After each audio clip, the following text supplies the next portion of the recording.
alguém que encontrasse a luz depois de andar e andar procurando o caminho, como alguém que enfim já pudesse ouvir respostas que trazem consolo e sentido ao destino. Eu encontrei tuas páginas e sequei minhas lágrimas, percebi que a dor da semente é o parto da vida.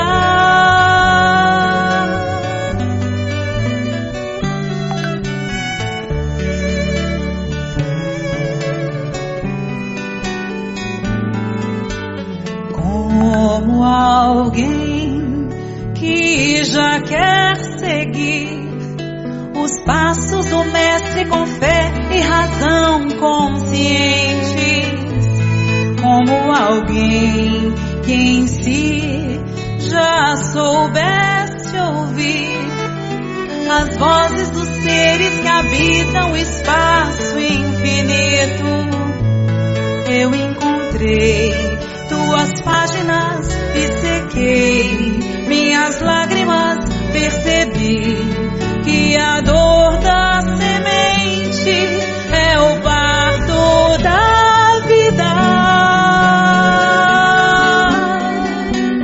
Minha dor me trouxe aqui pra entender a flor que brota em mim.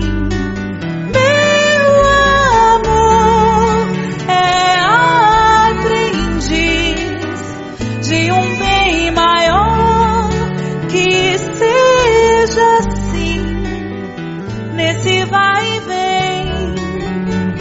Sei que voltarei pra cuidar da flor, pra acalmar a dor e ser feliz.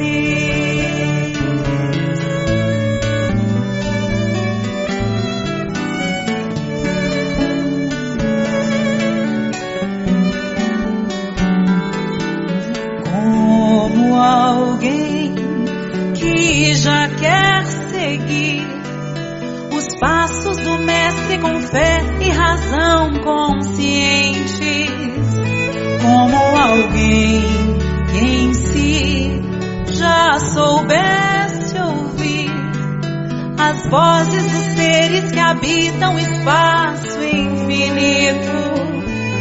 Eu encontrei tuas páginas e sequei minhas lágrimas, percebi que a dor da semente é o parto da vida.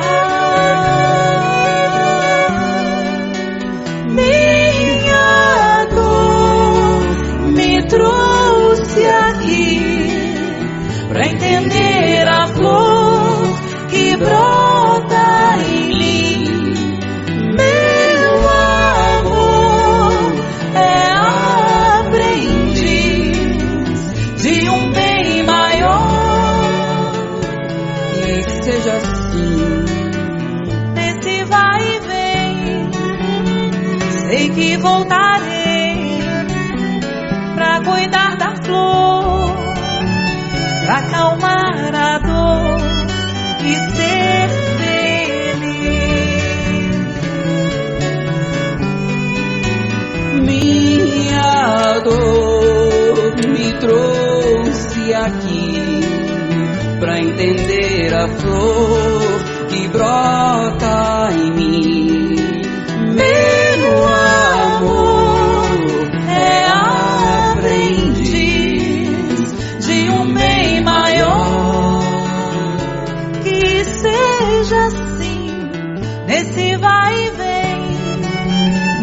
Sei que voltarei pra cuidar da flor, pra acalmar a dor e ser feliz.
Boa noite. Estávamos com saudades dessas pessoinhas das nossas reuniões de quinta. E aqui estamos nós, a área da educação do 21º CEU, com a nossa roda de conversa. E a gente vai pedir a Deise para fazer para a gente a leitura inicial. Boa noite. Do livro Pílulas de Esperança, Andrei Moreira, pelo Espírito Dias da Cruz. Ama com espontaneidade. espontaneidade. A maioria das criaturas não reage do que age com relação ao mundo, ao sabor dos estímulos exteriores que as comandam. Mimetizam sentimentos e emoções de acordo com o estado emocional que encontram naqueles com os quais convivem sem espontaneidade e naturalidade.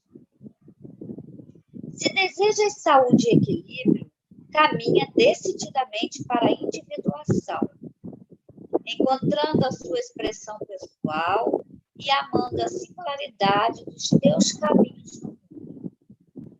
Não guardes em tua alma o amor que te preenche o coração. Antes, inunda a vida com aquilo que de melhor tenhas a ofertar, contagiando aqueles que ainda não se sentem livres para amar espontaneamente para o bem comum. Ama com espontaneidade e liberdade, não para que tenhas de volta o amor que ofertas, visto que o retorno é lei natural, mas para que te reconheças repleto e abençoado com sua singularidade, amando porque tens para dar e decides partilhar o muito que a vida tem te ofertado, com gratidão e generosidade. Vou pedir a Anne para fazer para nós a nossa oração. Boa noite, irmãos. Vamos elevar o nosso pensamento ao alto. E nesse momento, Senhor, pedimos a permissão para iniciarmos a nossa roda de conversa dessa semana. Já com saudade, a gente sente saudade desse grupo, dessa reunião, que sabemos o quão importante tem sido para todos nós, tem preenchido os nossos corações. Quanta coisa boa, Senhor, a gente tem aprendido nessas rodas de conversa, quanta paz espiritual nós temos sentido. E agradecemos ao Senhor por todos esses irmãos que têm vindo trazer tanto conhecimento para a gente. E nessa noite, Senhor, já agradecendo ao Senhor pela oportunidade de estarmos aqui reunidos, pedimos que o Senhor ilumine e guarde o nosso irmão, que vai trazer todo essa conversa boa para todos nós, que ele seja intuído, que nós também, Senhor, sejamos intuídos, que estejamos com o coração aberto, com a mente aberta, para receber do melhor modo possível, porque só assim, recebendo, que nós vamos poder também transmitir aos que estão ao nosso redor. Seja conosco, Senhor, nos guarde a todos, nos abençoe, que assim seja. Aqui estamos nós hoje, com o Marcos de Mário. Marcos é do Grupo Espírita Seara de Luz, do Rio de Janeiro, fica na Penha. Marcos já esteve conosco em várias oportunidades, em encontros de evangelizadores, em semanas espíritas. Acho que mais de 7 vezes, né, sei lá, não sei precisar. O Marcos, como eu disse, ele é escritor, tem 35 obras. Ele também é coordenador do canal do YouTube Orientação Espírita. Está sempre fazendo palestras, né, em várias casas espíritas do Rio de Janeiro e acredito que de outros estados também. Ele tem um jeito, né, de fazer roda de conversa que sempre agrada muito, nos provoca a pensar. Então, para ele, as nossas vibrações mais carinhosas, né? Ele saiu do Rio rapidinho, chegou no norte fluminense, não precisou viajar 6 horas, é rápido. Isso aí é o lado positivo do virtual. Então, que ele possa se sentir em casa com as nossas melhores vibrações. Muito bem.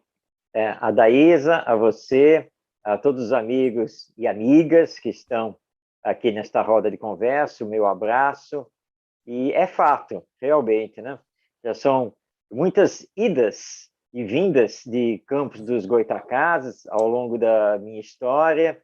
Eu que cheguei na cidade do Rio de Janeiro no final de 1977, vindo de São Paulo, capital, e logo depois, principalmente através da Comerge, aí começaram os contatos, né? E realmente eu também não tenho uma estatística, viu, Adaís? Eu não tenho a mínima ideia de quantas vezes eu já estive presencialmente com vocês para realmente realizações muito gratificantes e que estão aqui na memória. Bem, é uma roda de conversa. Então, roda de conversa é quando o expositor convidado fala o mínimo possível, ouve, provoca, né, e começa, então, a responder as perguntas. E o tema que nos foi sugerido hoje é que nós conversássemos sobre a problemática da guerra.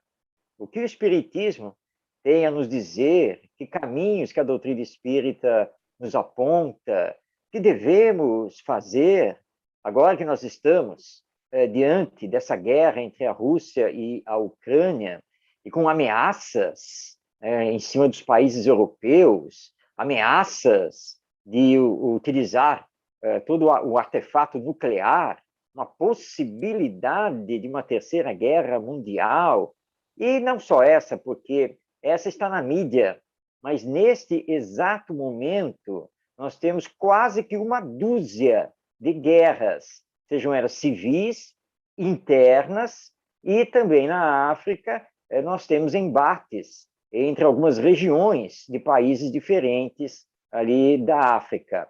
Então a guerra, infelizmente, realmente é um retrato da humanidade atual, fora a violência de todas as formas, como temos assistido aqui no nosso querido Brasil.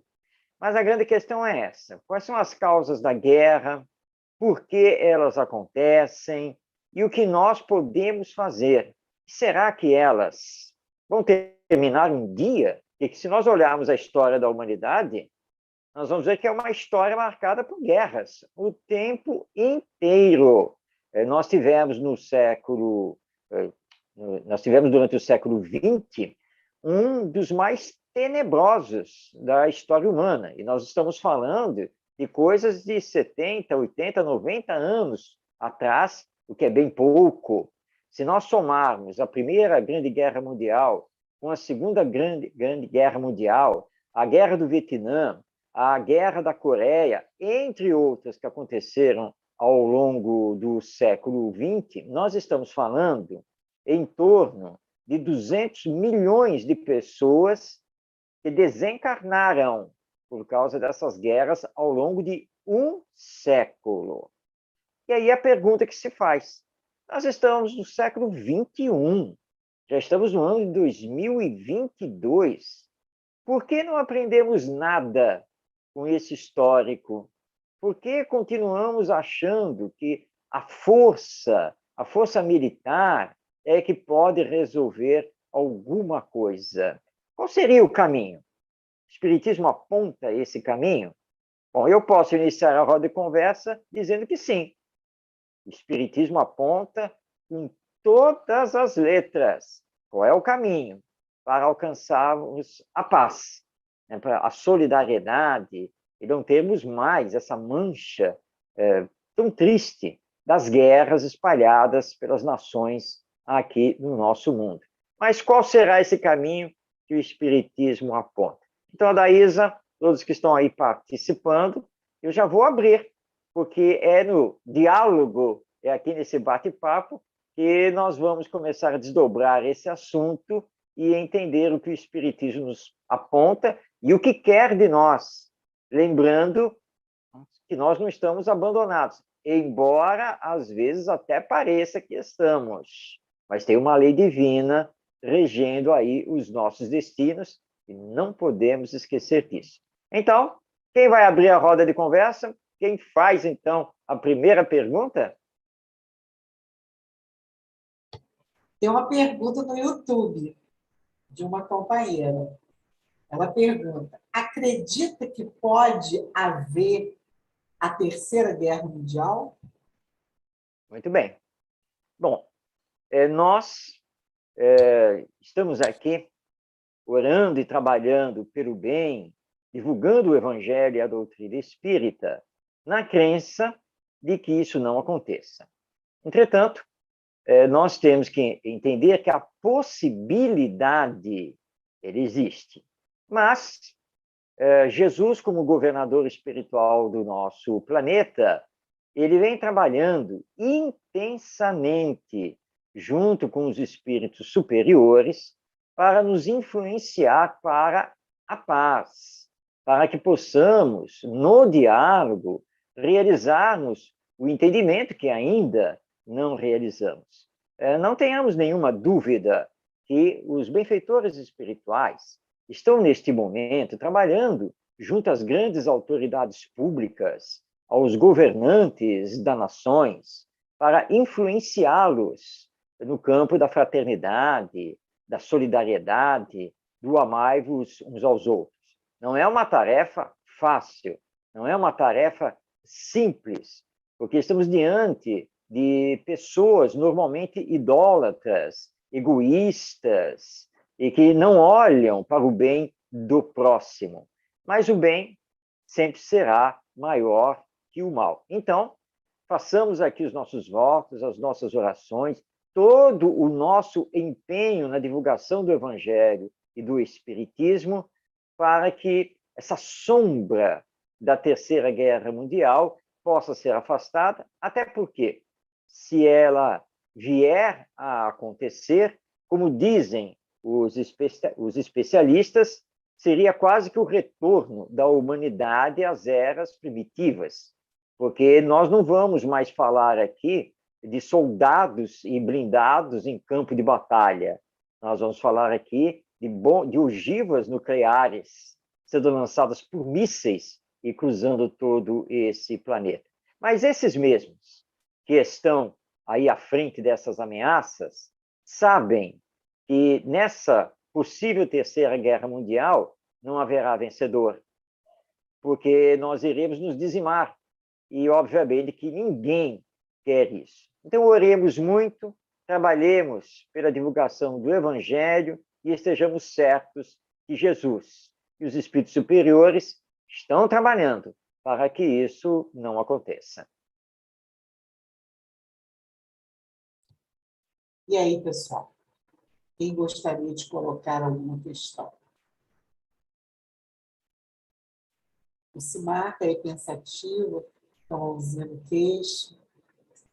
É porque, boa noite, eu estou olhando o cartaz do estudo de hoje, né, dessa roda de conversa.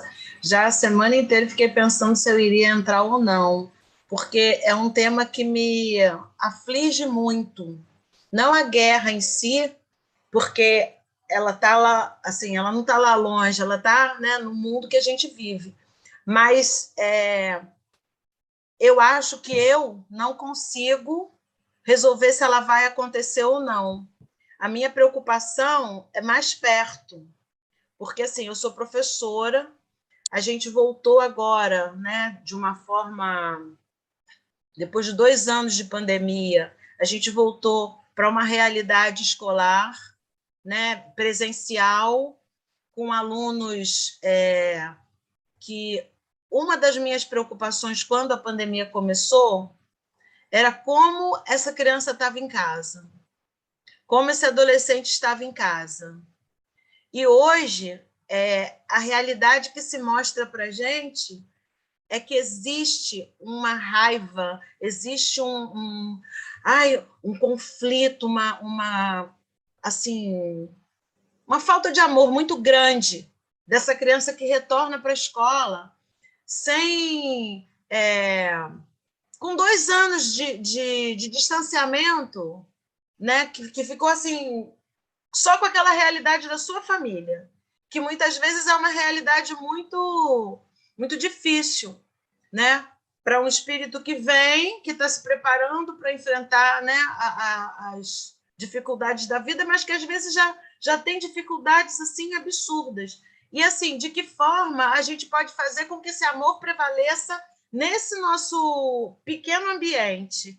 Né? Eu sei que Marcos trabalha com educação, sua preocupação é esse olhar de educação, né? Que a gente agora estava num grupo de estudo, agora tem até algumas pessoas que estavam também, que a gente, do acolhimento, do atendimento fraterno da casa que a gente frequenta, e esse olhar, porque assim, você faz o atendimento fraterno em todo canto que você está.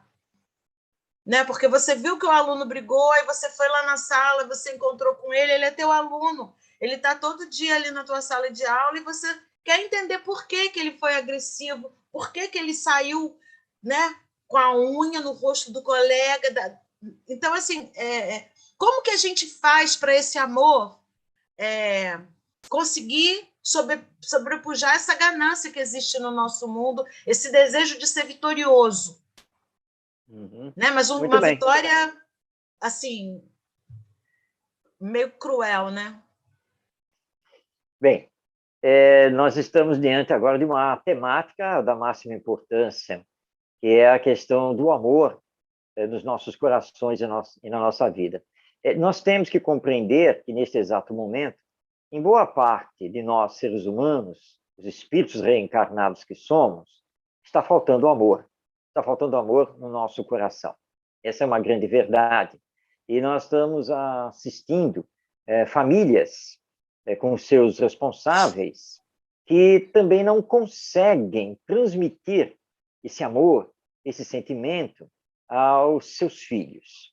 E como a competição ela vem predominando sobre a cooperação e está todo mundo preocupado na sobrevivência econômica, no emprego, no salário no fim do mês e assim por diante, e estamos diante de uma injustiça social muito acentuada, aí nós temos as explosões, às vezes até gratuitas, da violência, porque esses jovens, eles não sabem resolver as questões da vida de outro modo, porque eles não aprenderam a utilizar o amor, eles não aprenderam a utilizar o diálogo, eles não aprenderam a utilizar a fraternidade.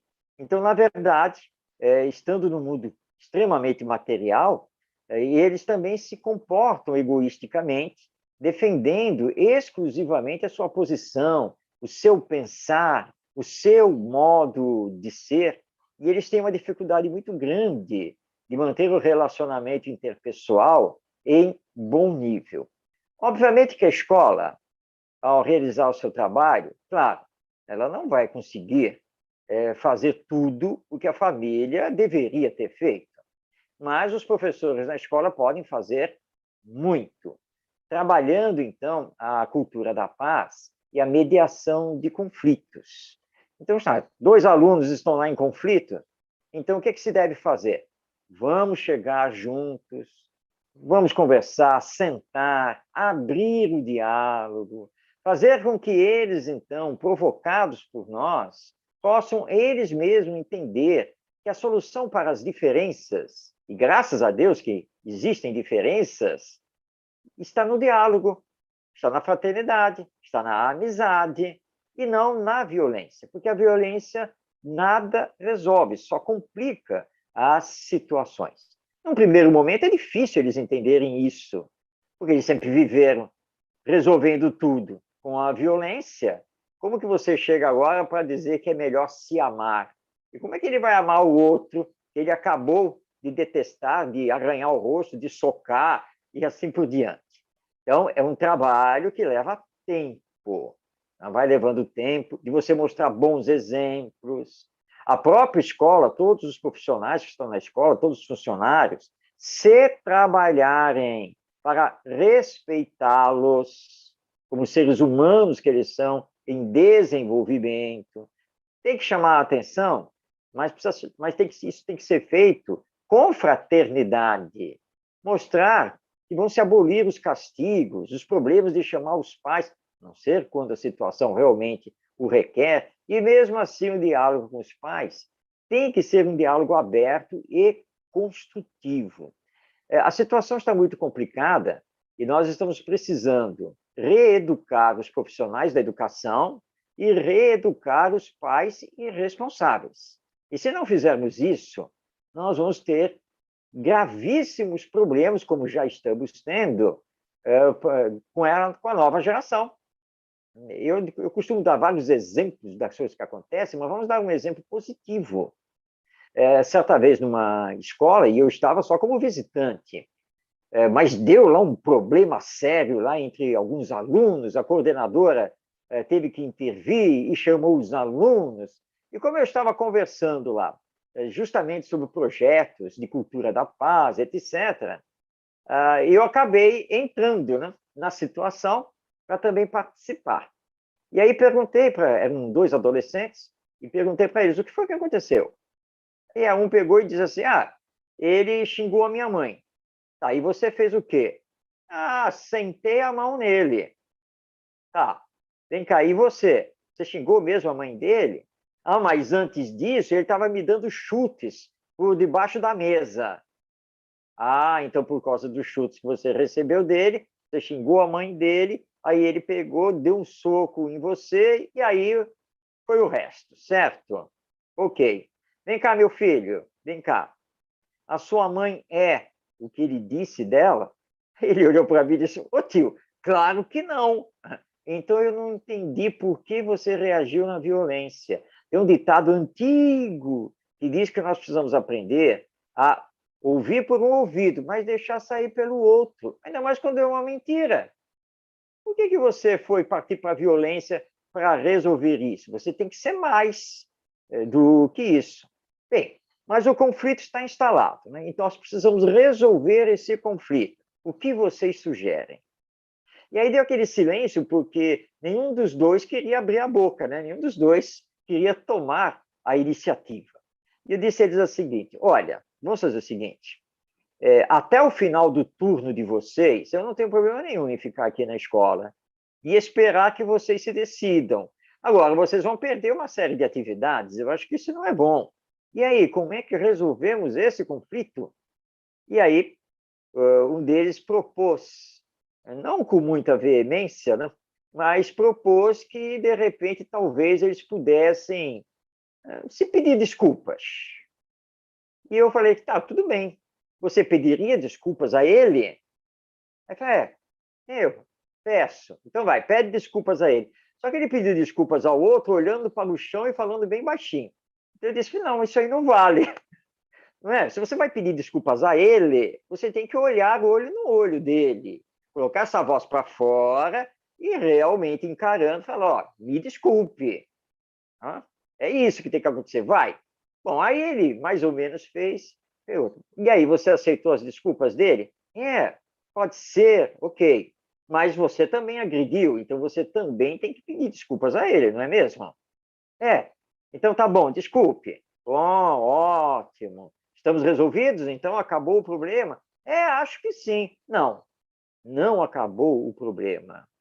Porque isso aí está frio, da boca para fora. Está faltando alguma coisa aqui nesta mediação de conflitos. O que está faltando aqui?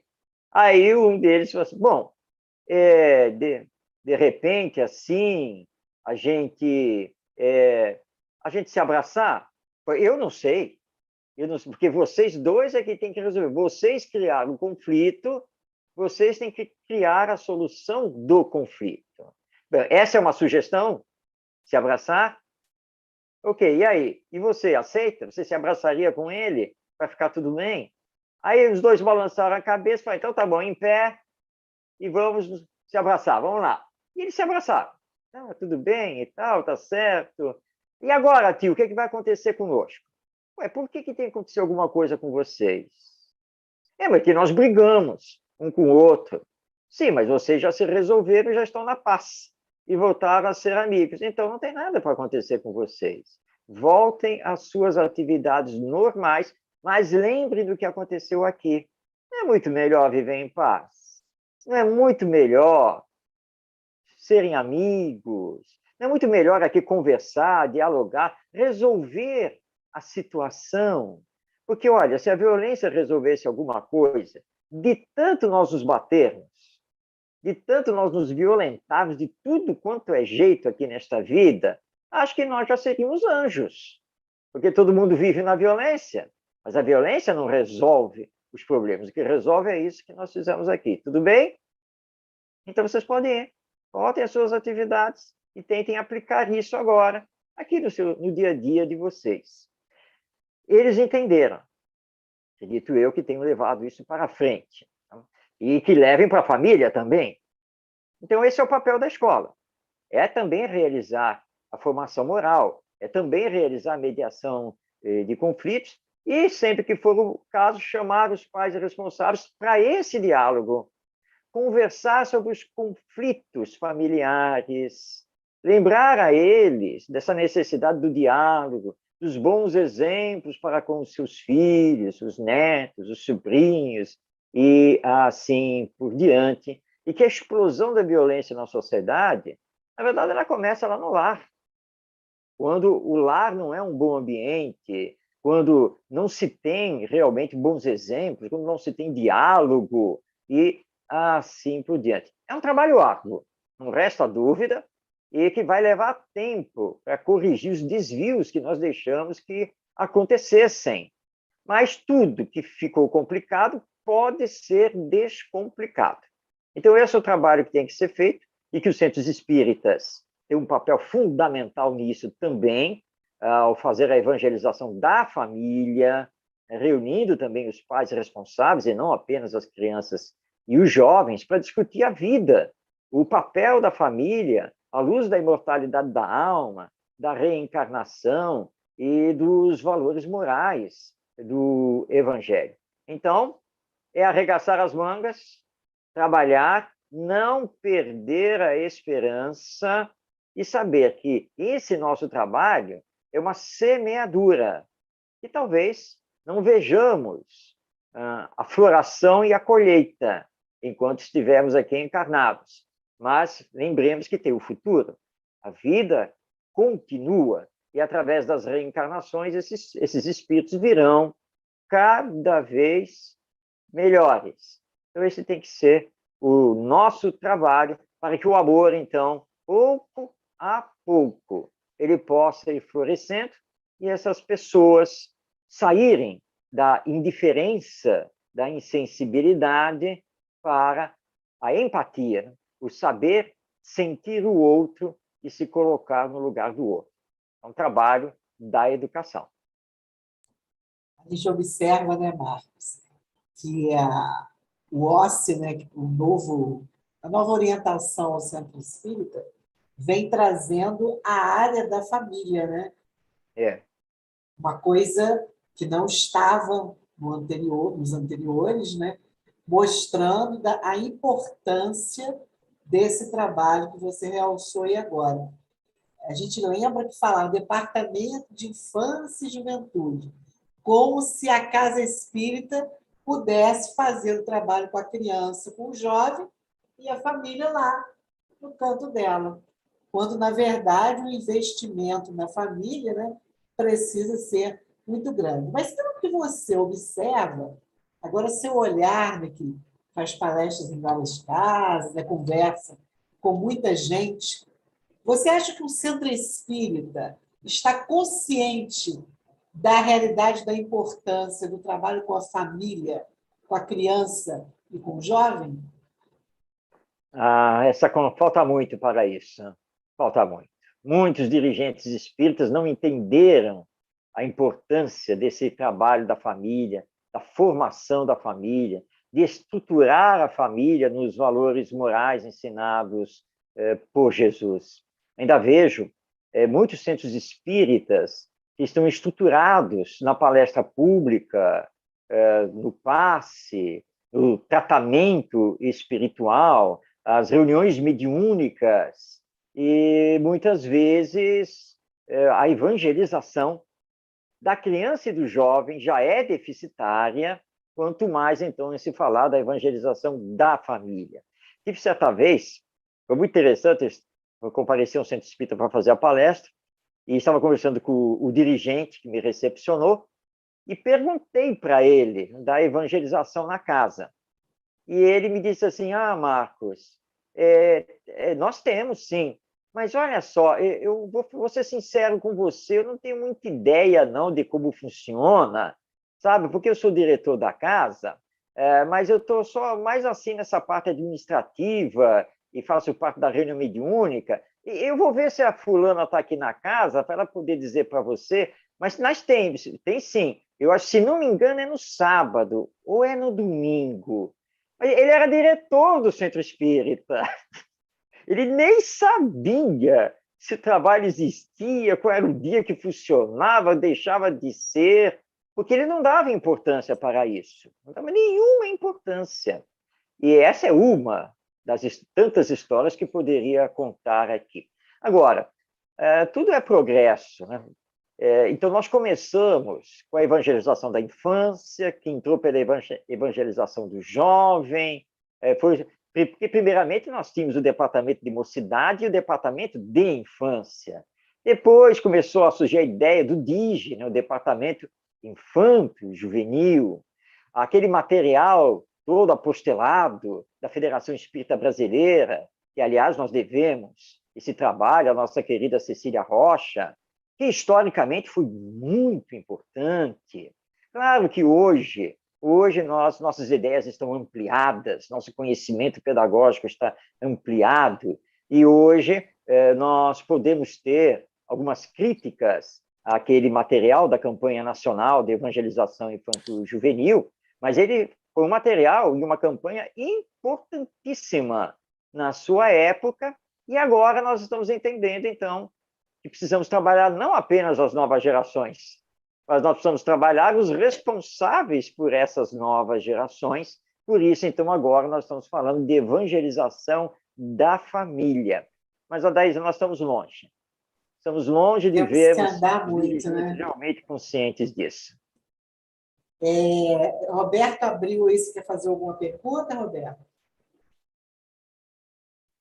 Boa noite a todos e a todas, né? Voltando, então, ao assunto da guerra, né?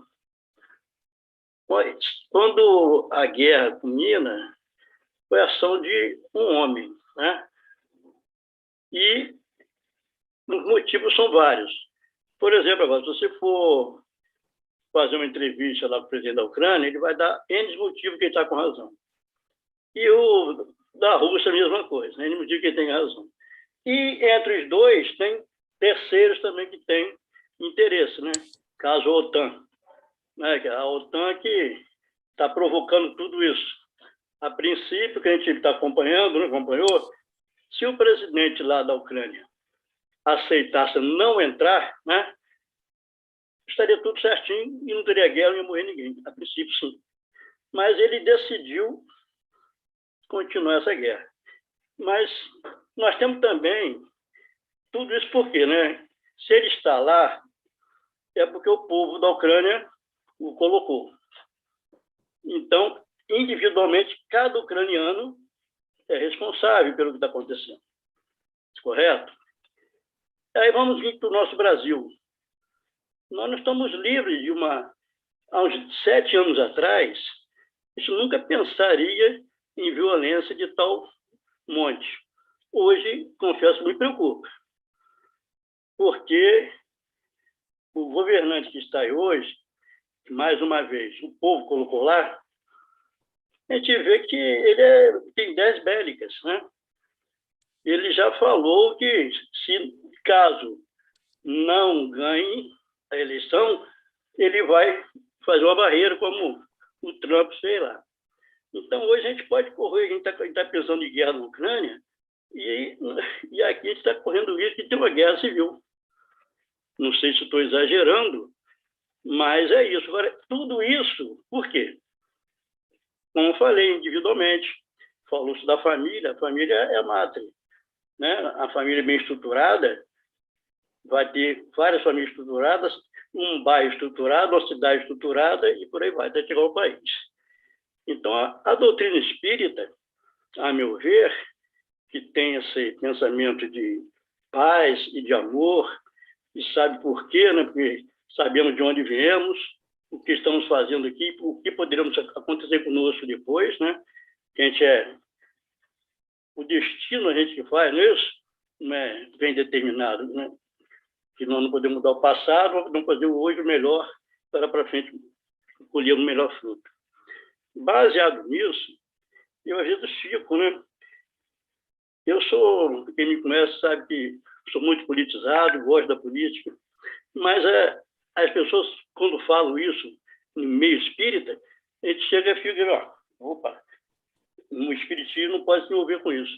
Eu, sei lá, eu acho que não é bem assim. A gente não pode trazer, eu acho que a política para a doutrina, mas os princípios doutrinários nós temos que levar para a política. E é isso aí que está faltando. O diálogo entre a gente, de preconceitos, de não falar nisso, nós somos responsáveis no que está acontecendo. Que nós elegemos o Bolsonaro, né? Elegemos todos, que dizem, porque ele ganhou, né? Eu não votei, mas ele ganhou. E muitos espíritas votaram, né? E nós estamos tendo resultado aí. É isso que eu queria falar aí para o seu comentário. Muito bem, Roberto. Nós somos cidadãos do mundo. Nós pertencemos à sociedade brasileira e temos, como qualquer cidadão, os nossos direitos. O espírita, além de exercer o direito de fazer as suas escolhas na época de eleição, o espírita pode também se candidatar. O espírita pode participar também do meio político, porque é um direito nosso.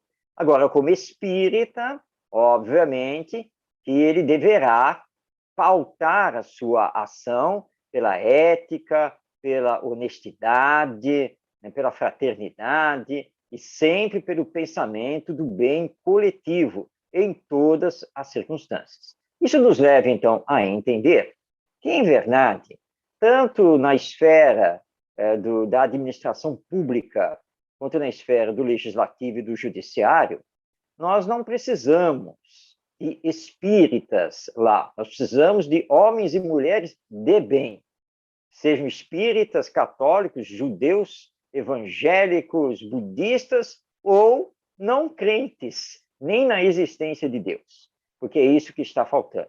Mas para chegarmos a esse patamar, nós precisamos atacar a raiz do problema. Vamos pegar aqui, estou aqui com o Livro dos Espíritos em mãos, quando Allan Kardec estuda o problema das guerras, a partir da questão 742. E essa questão é muito importante, porque ele pergunta qual a causa que leva o homem à guerra. Seja a guerra entre dois países ou várias nações, a possibilidade de uma guerra civil, a guerra entre famílias, etc. Qual é a causa? Os espíritos superiores responderam: predominância da natureza animal sobre a espiritual e satisfação das paixões. No estado de barbárie, os povos só conhecem o direito do mais forte. E é por isso que a guerra, para eles, é um estado normal. À medida que o homem progride, ela se torna menos frequente, porque ele evita suas causas. E quando ela se faz necessária, ele sabe adicionar-lhe humanidade. Muito bem. Predominância da natureza animal sobre a natureza espiritual e satisfação das paixões. Lembremos aqui, historicamente, Napoleão Bonaparte. Segundo as informações dos espíritos, Napoleão Bonaparte veio à Terra nessa encarnação para uma missão que lhe foi confiada, que era a missão de apoiar os idealistas que vinham lá do iluminismo francês e, dando esse apoio, unificar as nações em torno do Código de Direito Civil. E ele abriria também as portas para que o espiritismo surgisse. Mas o que o nosso Napoleão Bonaparte faz quando ele assume o poder na França em 1801? Ele declara imediatamente guerra aos países monárquicos para derrubar as monarquias, já que a França não era mais uma monarquia, A França era uma república constituinte e para levar a Declaração de Direitos do Homem e do Cidadão para todos os países. Então, ele cometeu um grande equívoco, porque para entregar esse Código de Direitos Humanos, ele usou a da espada e do canhão. Então, foi um grande equívoco. E quando ele começou a se sair vitorioso, ele pega, e, em 1804, ele que era o primeiro cônsul da República Constituinte da França, ele resolve, por si mesmo, se eleger imperador. E ainda chama o Papa lá do Vaticano para que o Papa fizesse a cerimônia. E aí ele se achou o maior da Europa e colocou a França em estado de guerra permanente.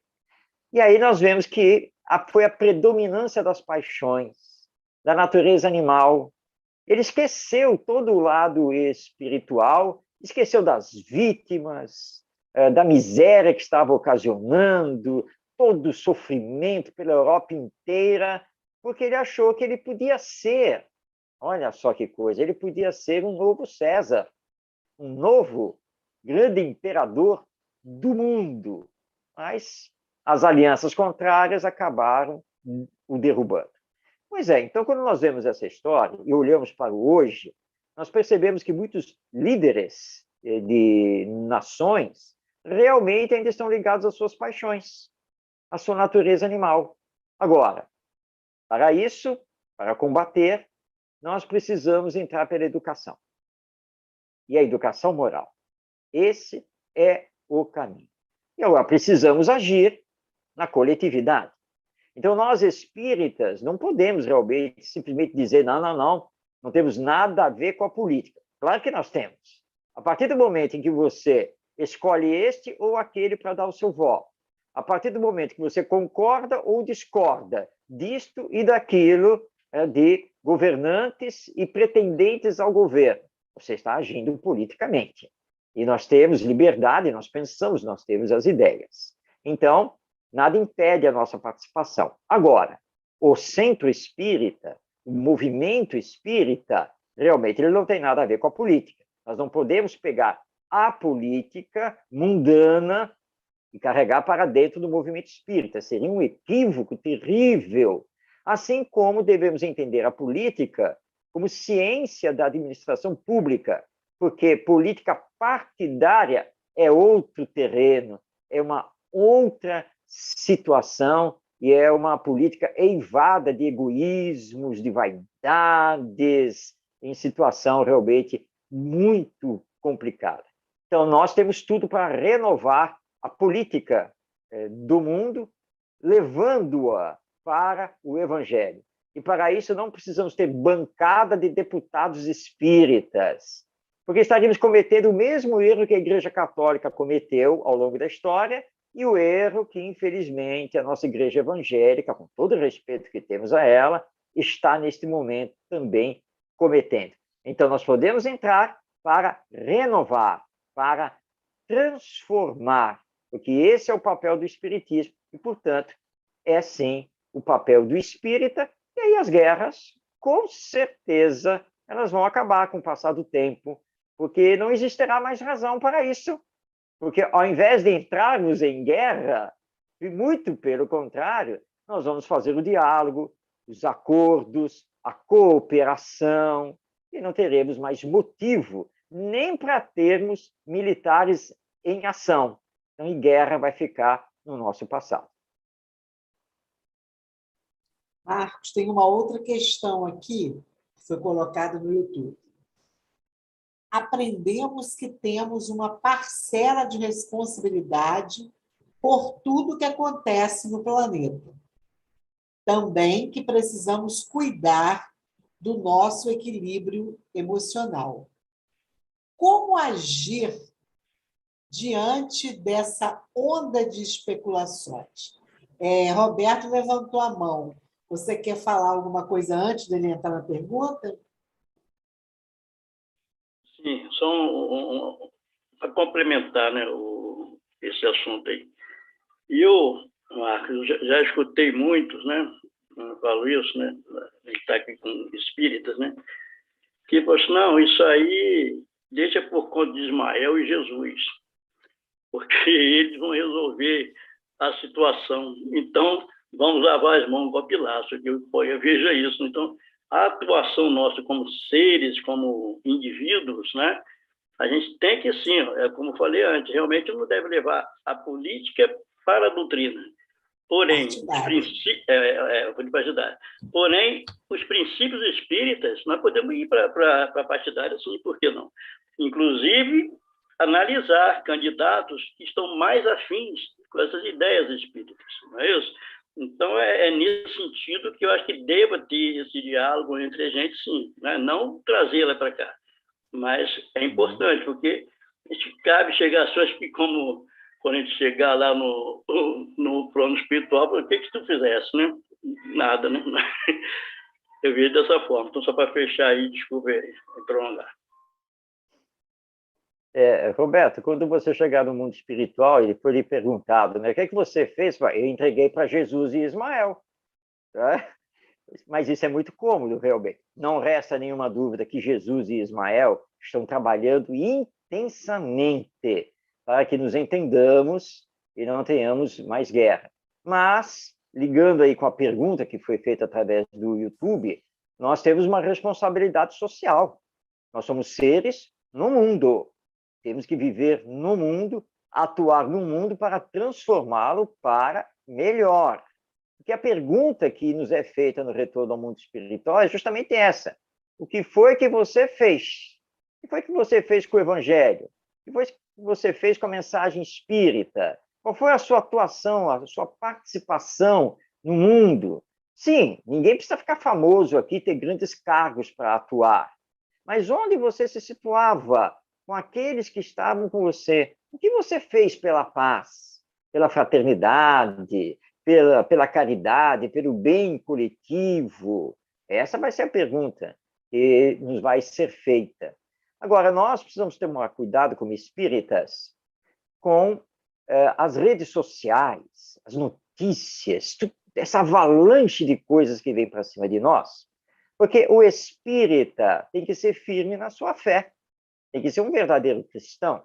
E aí nós temos que lembrar de Paulo de Tarso, esse grande apóstolo do Evangelho, que não titubeou em nenhuma oportunidade e não se deixava levar pelas perseguições, pelos tumultos, pelo diz que diz, nada disso.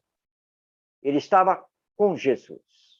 Então, com Jesus, ele tentava pautar as suas falas, as suas ações nas lições do Evangelho.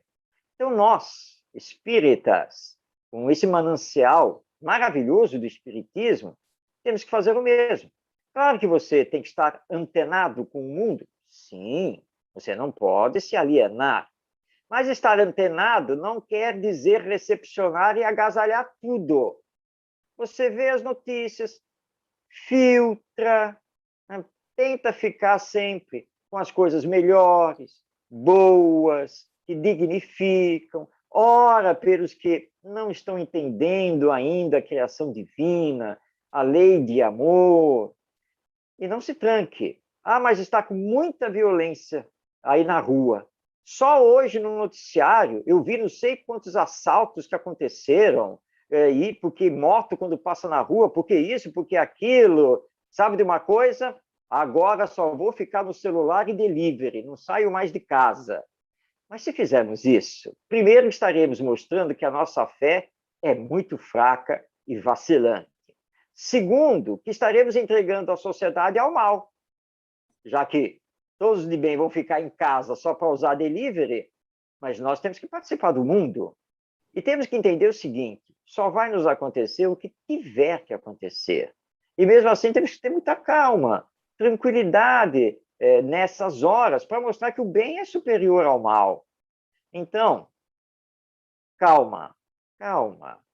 Vamos orar, entender que Jesus está assim à frente, mas ele espera que nós, que somos a tripulação do barco, que somos a tripulação dessa nave interplanetária, façamos a nossa parte, cada um cumpra com o seu dever. E não nos deixemos levar demasiadamente pelas mídias, pelas redes sociais, pelos escândalos que são feitos, porque o bem está acontecendo. Nós fazemos parte disso. Então, vamos ampliá-lo cada vez mais. E nós vamos acabar vencendo, com o tempo, essa situação que está aqui momentânea nos visitando na sociedade humana. Até porque, Marcos, enquanto o Roberto falava, você falava, eu fiquei pensando, esse tipo de política que está aí, na política partidária, ela nos representa, né? O tipo de deputado que nós colocamos lá, o tipo de senador, o tipo de vereador, enfim, qualquer governante, ele está falando o que a sociedade é, né?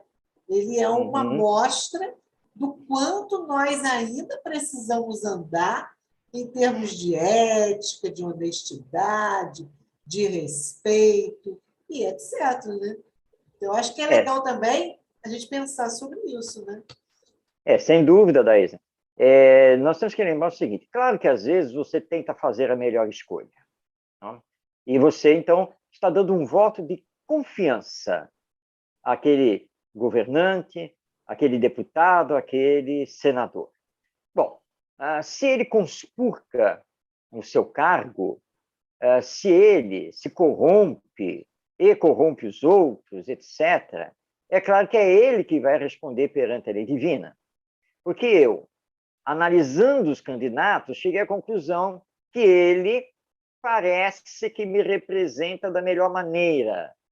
Ele me dá a entender que fará um trabalho melhor. Então, eu vou votar nele. Então, eu dei o voto de confiança, mas não sou o responsável pelo que ele vai fazer. Sim. Os desvios que ele cometer, ele vai responder perante a lei divina e vai responder duplamente, porque ele deveria nos representar, né? Representar aqueles que votaram nele e que confiaram nele.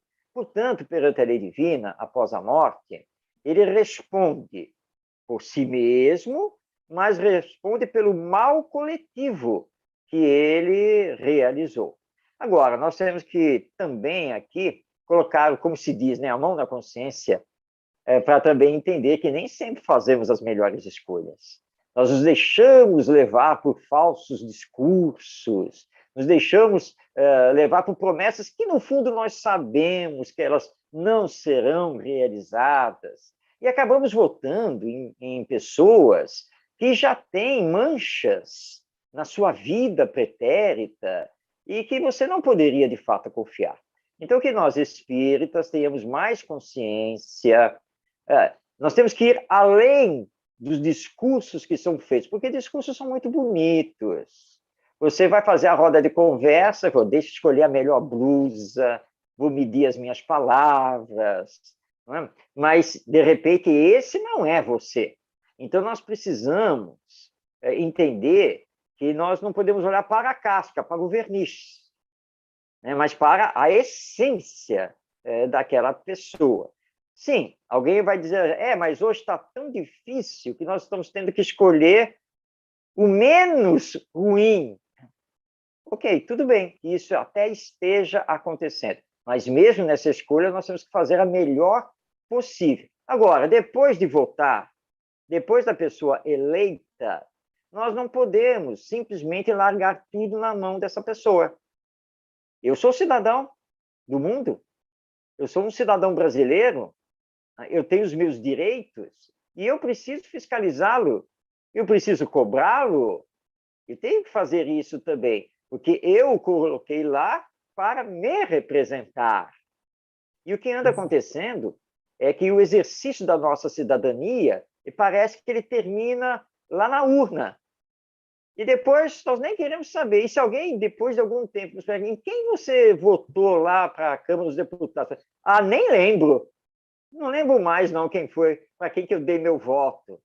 Então, nós não podemos nos queixar do que anda acontecendo, porque então nós temos uma responsabilidade social, uma responsabilidade política em relação também ao que está acontecendo. Alguém mais? Aqui no chat não tem pergunta. Mas nós temos, né, vários... Ah, peraí. Tem... Acho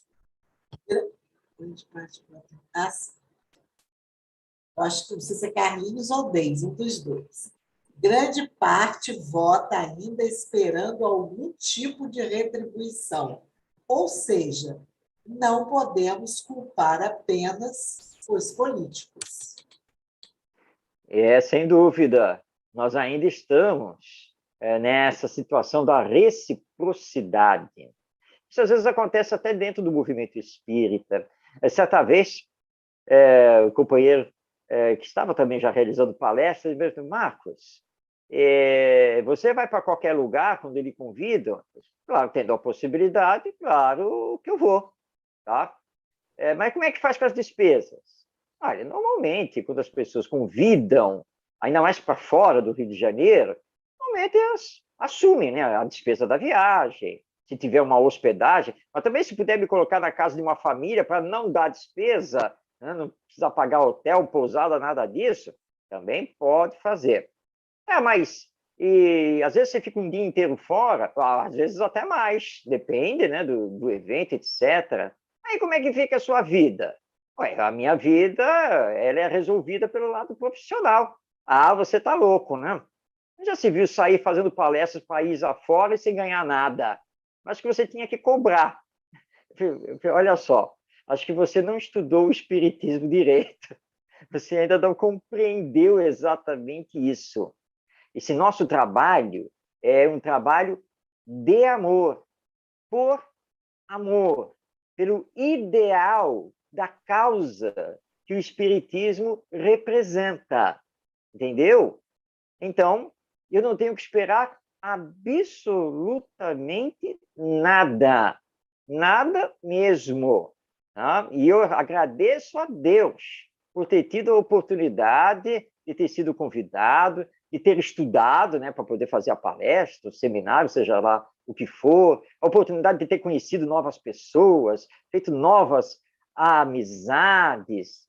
E olha, vocês me colocam no ônibus ou no avião para voltar, também agradeço a Deus, está ótimo, está muito bom. E se chegarem para mim para dizer, olha, nós estamos com dificuldade financeira, não tem problema.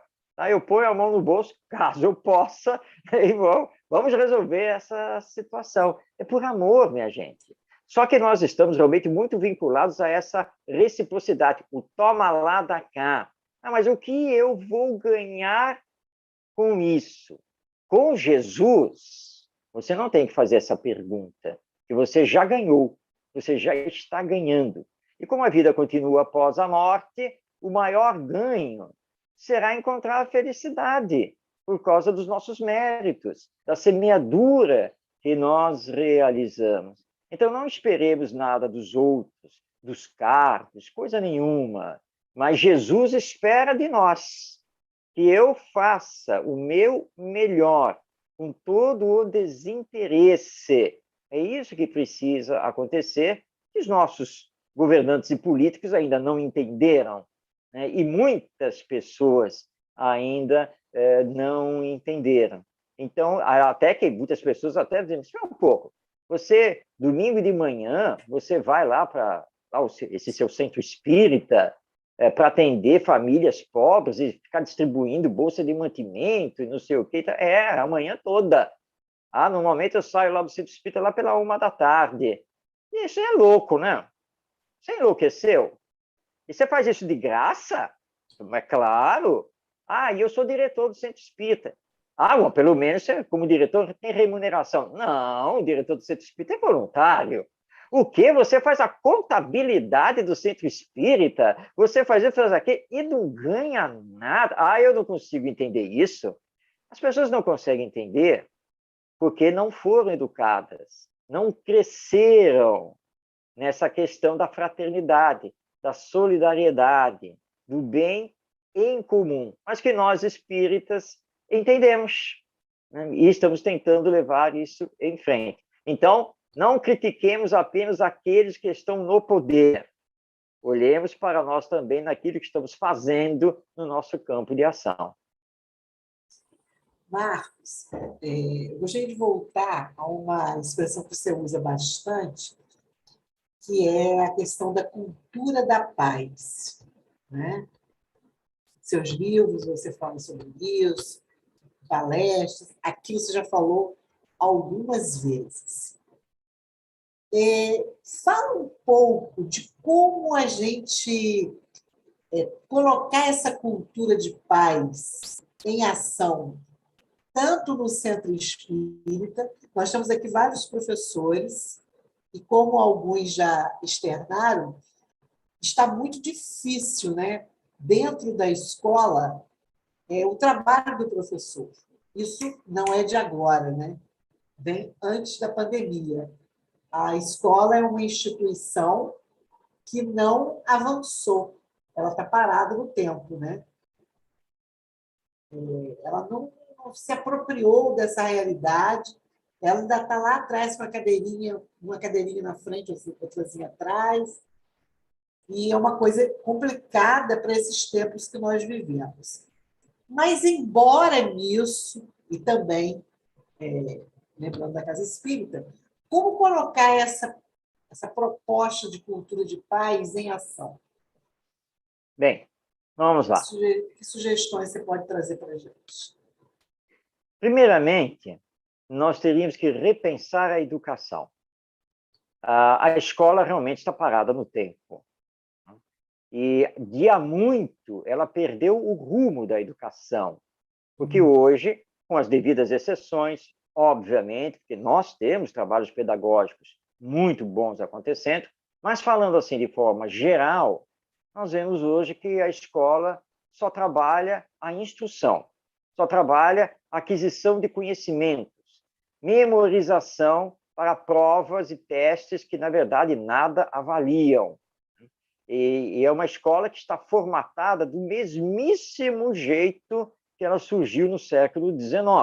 Nós continuamos a ver as crianças em carteiras individuais, enfileiradas, uma professora ou um professor na frente dessa criançada, ensinando, passando as matérias, os conteúdos, as provas bimestrais, etc., etc. Então, é uma escola que realmente parou no tempo. Então, repensando a educação, nós temos que lembrar, primeiro, que a instrução, a aquisição de conhecimentos, ela faz parte da educação, mas não é a educação. É importante trabalhar a língua portuguesa, matemática, física, química, história, biologia, geografia, etc. Claro que é. Mas a escola também precisa realizar a formação moral. Ou seja, não apenas a formação técnica, mas a formação moral desse ser humano, que é um ser integral, dotado tanto de inteligência quanto de sentimento. Então, temos que ter uma nova visão sobre a educação. Tendo essa nova visão sobre a educação, nós precisamos ter agora uma nova visão sobre a escola. E começar a falar para nós mesmos. Escola são pessoas. Escola é uma comunidade de seres humanos. E os seres humanos são interativos, são criativos, são pensantes, são emocionais. E todos, não importa a idade, estamos sempre em desenvolvimento. Portanto, nos remetendo a Paulo de Tarso, nós podemos dizer que a escola precisa ser, porque é um organismo vivo, feito por pessoas. Como são pessoas que fazem a escola, nós vamos lembrar aqui que precisamos respeitar a liberdade, chamada autonomia, e os direitos de cada um que está dentro da escola e que a faz. Mas, obviamente, que tem que ter organização. Sim, é claro que tem que ter organização. Mas que essa organização seja trabalhada em comum, porque todos são pessoas, todos são seres humanos. E aqui nós temos que incluir, e aí é um outro olhar sobre a escola, nós temos que incluir a família e a comunidade do entorno da escola. Porque a escola pertence a uma comunidade. os alunos, crianças, adolescentes e jovens, possuem família, sem discutirmos aqui as questões estruturais da família, mas todos possuem família, né? Então, por que a escola trabalha de forma isolada? Como se o resto da sociedade humana não existisse. E é por isso que ela não está conseguindo cumprir o seu papel. Então, a partir dessa visão toda, que obviamente tem que ser muito trabalhada com os educadores, entender, então, que ele tem que ter um olhar sobre os seus alunos de pai para filhos, de mãe para filhos. Não é para substituir os verdadeiros pais e responsáveis, não. Mas, como dizia Pestalozzi, a escola também tem que ser uma família. É uma família maior. Ora, numa família, o que se evita numa família? As brigas, as discussões, não é isso? Que nós sempre fazemos na família, e vem aqueles discursos, olha, vocês precisam se entender, vocês são irmãos, onde já se viu ficarem aí brigando, se xingando, olha, o problema aí do celular, ok, vamos tentar aqui compartilhar, fazer isso. Nós estamos sempre tentando dar um jeito para que haja paz no lar, para a paz na família. É isso que precisa acontecer também na escola. Então, nada de castigos, nada de recompensas. Surgiu um conflito, para tudo, e todos os envolvidos vão conversar. Porque isso que é mediação de conflitos. E a mediação de conflitos faz parte da cultura da paz.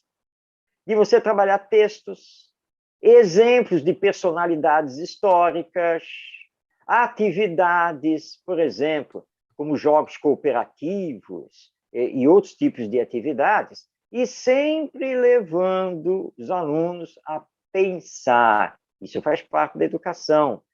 Nós, ao longo dos últimos tempos, temos dado tudo de mão beijada, tudo pronto. Eu sempre digo assim, eu não entendo por que professora tem que se arrancar os cabelos e varar parte da madrugada preparando os materiais que vai levar para a sala de aula.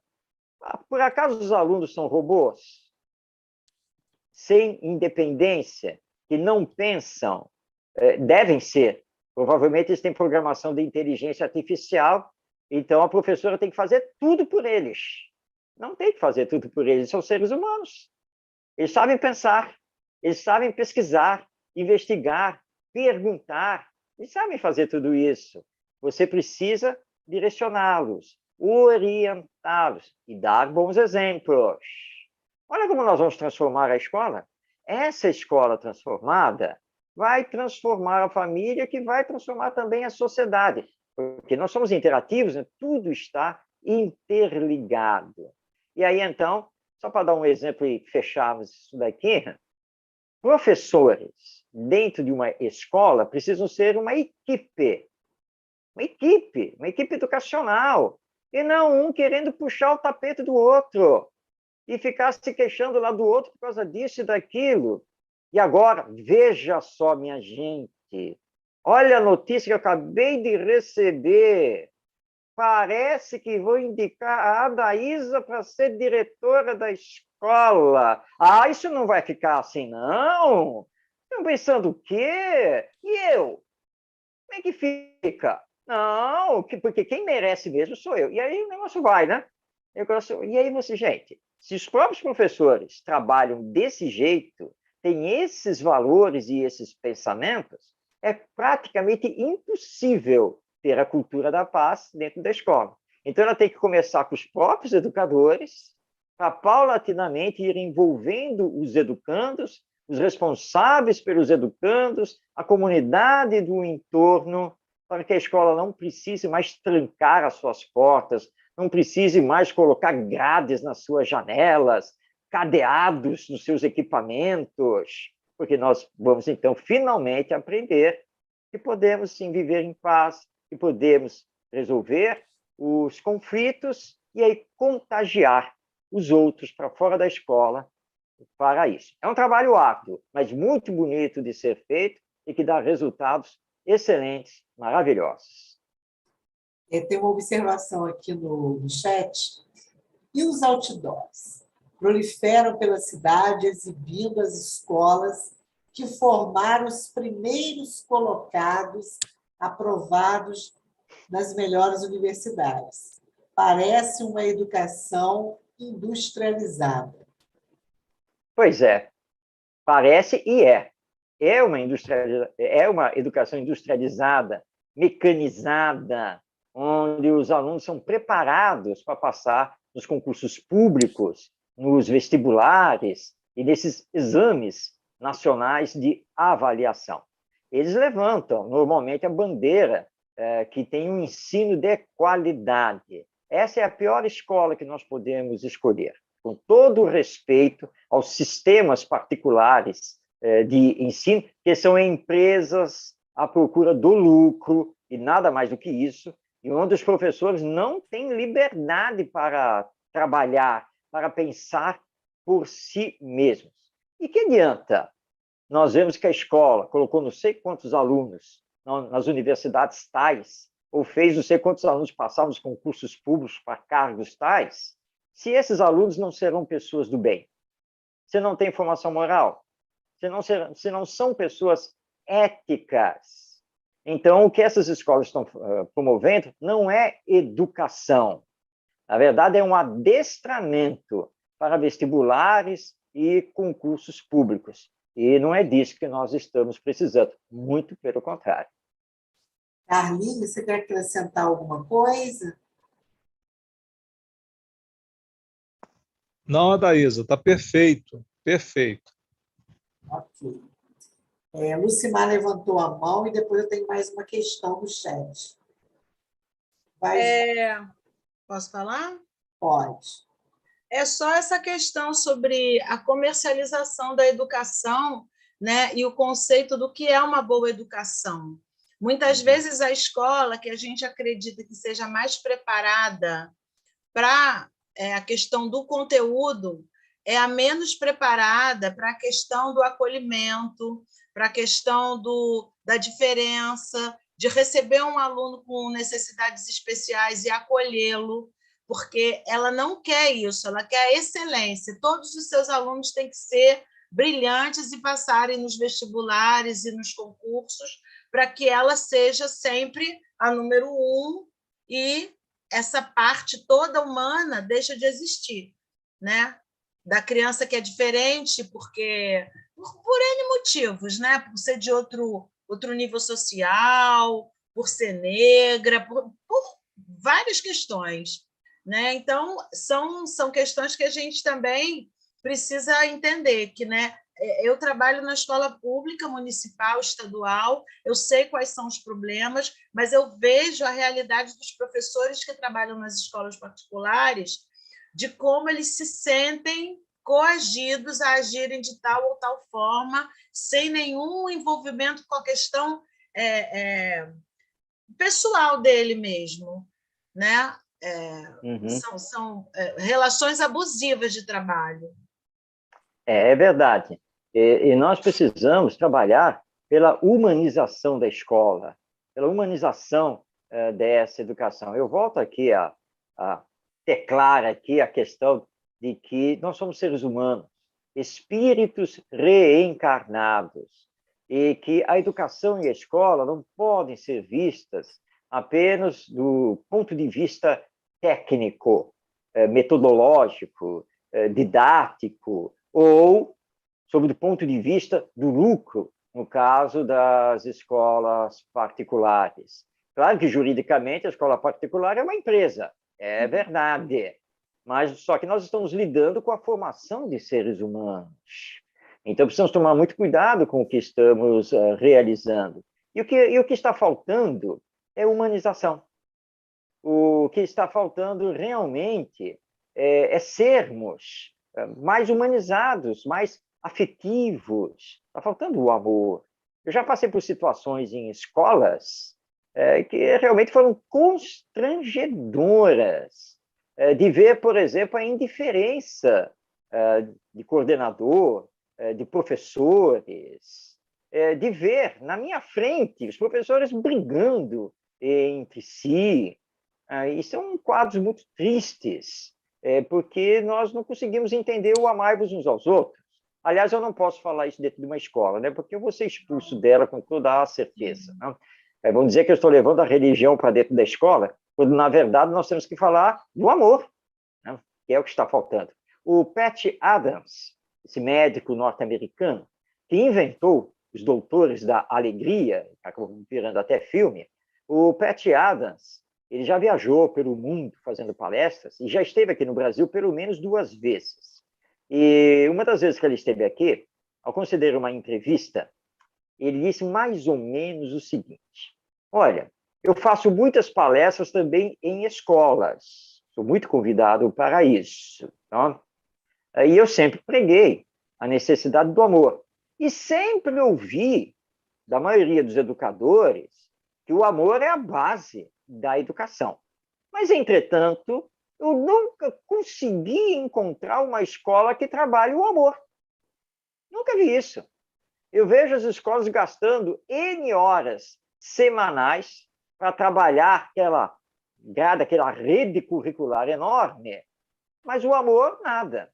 E aí eu fico pensando assim, se a escola trabalhasse o amor 1 hora por dia, nós teríamos 5 horas por semana, teríamos 20 horas por mês, todos os anos, trabalhando o amor. O ensino fundamental, o ensino básico, mais ou menos, claro, isso varia de país a país, mas mais ou menos são 14 anos.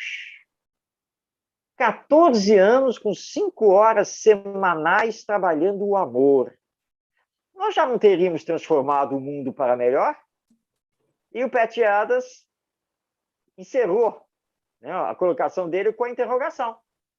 Por que falamos que o amor é a base da educação, mas não trabalhamos o amor na educação? Então, é isso que está faltando. E quando nós finalmente fizermos isso através da educação, nós estaremos atingindo as causas que nos levam à violência de toda a ordem e uma das maiores, que é a guerra.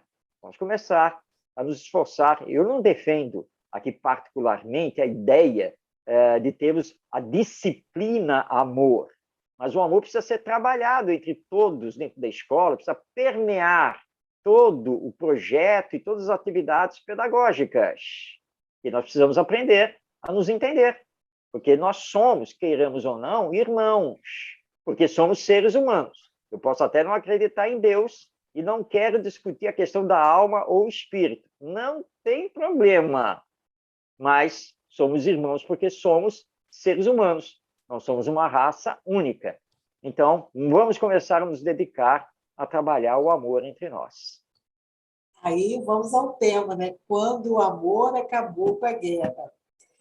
Nós estamos caminhando para o encerramento. Rendeu a nossa conversa. Roberto, não sou da educação, mas a pedagogia de Paulo Freire. Você é da educação, sim, todos somos educadores. Mas a pedagogia de Paulo Freire seria esta escola reformada? Se estou correto, por que não se aplica? Uma boa pergunta. Pois é, Roberto. Né? Andaram espalhando que todos os males da educação brasileira se devem ao Paulo Freire. Difamando Paulo Freire, meu Deus. Totalmente, né? E eu acho que nem conhecem Paulo Freire para falar. Eu acho que não. Exatamente. Paulo Freire, aqui no Brasil, é um desconhecido dos professores. Paulo Freire, aqui no Brasil, é trabalhado apenas em teses de doutorado, de mestrado, e teses que não chegam no chão da escola. Paulo Freire é um desconhecido dos educadores brasileiros. Agora, se nós lermos as obras dele, como, por exemplo, Pedagogia da Autonomia, o livro Pedagogia da Solidariedade, se nós tivéssemos implantado as ideias pedagógicas dele, nossa, o Brasil seria muito melhor, com certeza. Não estou aqui entrando em discussão quanto ao viés das ideias políticas dele. E não é isso que nós temos que olhar em Paulo Freire, mas sim o seu olhar amplo sobre o ser humano, sobre a cidadania, a vida, a escola democrática. É isso que nós temos que ver em Paulo Freire, que era um defensor da formação moral dos alunos na escola, e que no final da vida ainda dizia, e o vídeo está no YouTube, foi a última entrevista que ele concedeu, que ele agradecia a Deus, por tudo que tinha podido realizar aqui, porque ele era crente em Deus. Tá? Então, não tem nada a ver essa história de que Paulo Freire é todo o mal da nossa educação. Na verdade, o dia que nós conhecermos Paulo Freire e aplicá-lo, aí nós vamos fazer um bem à nossa educação. Verdade. Verdade, Marcos. E a ideia da escola militar? Pergunta o senhor Roberto. Está na contramão da escola humanitária? Sim, sim.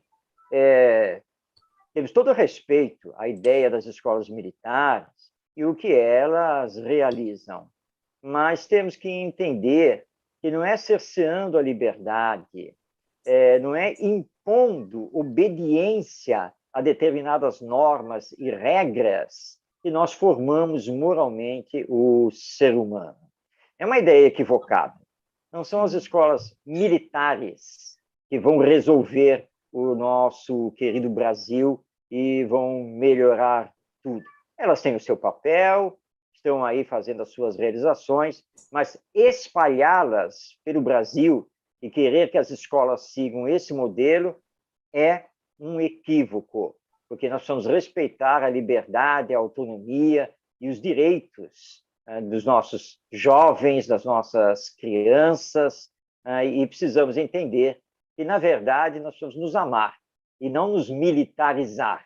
Essa que é a grande verdade. Marcos, nós estamos caminhando para o nosso encerramento. Queremos agradecer a você pelas reflexões, pelas provocações. Você vê que nós estamos aqui há 1h30 na pergunta e resposta, uma verdadeira roda de conversa. A gente te agradece e gostaria que você fizesse suas...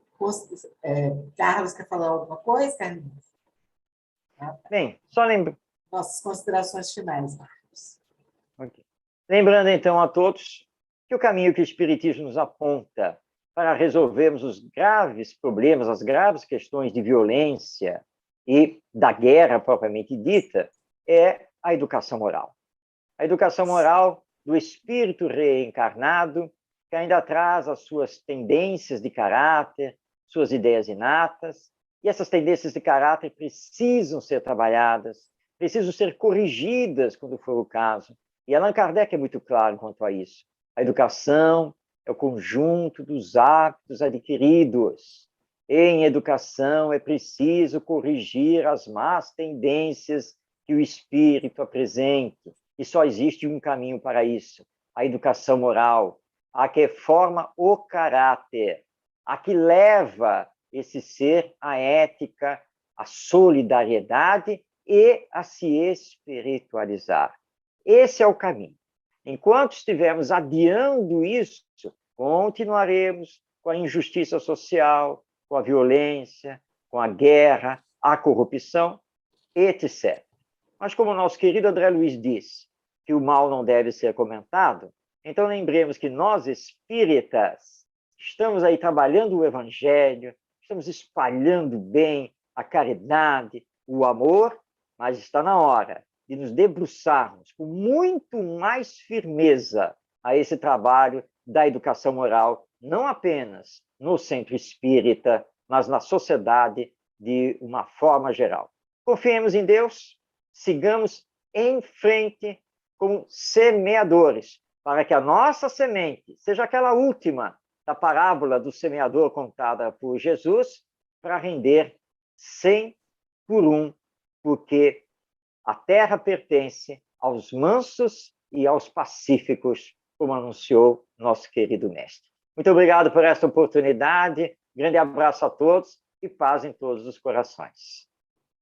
Isso aí, gente. Então fica esse convite, né, do Marcos, que nós trabalhemos em nossas casas espíritas, né, agora a gente vai falar mais especificamente, né, que seja a palestra, que seja no grupo de estudo, que seja na evangelização infantil, juvenil, nos trabalhos com famílias, que a gente tenha esse compromisso com essa cultura da paz.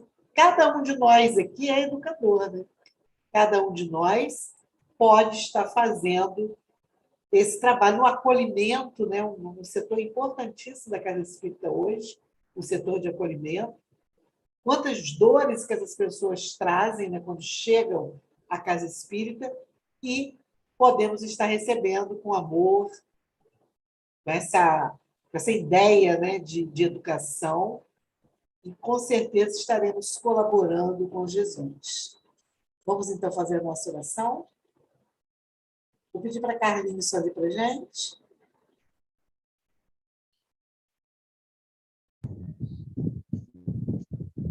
Querido Mestre Jesus, aqui estamos imensamente gratos pela oportunidade desse encontro, onde conversamos, refletimos, aprendemos, concretizamos ideias, conhecimentos, nos fortalecemos através desses conhecimentos, nos promovemos enquanto espíritos imortais. Agradecidos estamos, Senhor, por esse convívio, nesses breves minutos, e que possamos aproveitar todos os ensinamentos que aqui foram passados carinhosamente pelo nosso companheiro, que possamos aplicá-lo no nosso dia a dia, que possamos desenvolver cada vez mais todos os nossos potenciais, as nossas capacidades, para fazermos a diferença neste mundo, neste momento tão desafiador. Nos abençoe, abençoe a cada família aqui representada, e que possamos seguir sempre espalhando a nossa luz, deixando brilhar a nossa luz. Pedimos pelo nosso companheiro que se dispôs a estar conosco, que ele possa ser envolvido e abençoado sempre no seu trabalho de divulgação da doutrina espírita. Fique em nossos corações, hoje e sempre, que assim seja. E aí nós gostaríamos de lembrar que na semana que vem, dia 5/5, nós vamos ter o Evaldo trabalhando conosco um novo sentido para a vida. Como melhorar nossa percepção de mundo. Na verdade, o tema tem bem a ver com a nossa roda de hoje, né? Vamos continuar refletindo, conversando, e no dia 19/5 a gente vai ter a Márcia Celeste, que vai trazer o tema ligado às emoções. Então, nosso agradecimento a todos, que tenhamos um bom final de noite, um bom final de semana. E, Marcos, te aguardamos. Quem sabe até num presencial, né? Vamos pensar. É isso aí. Uma boa noite para todos. Namastê.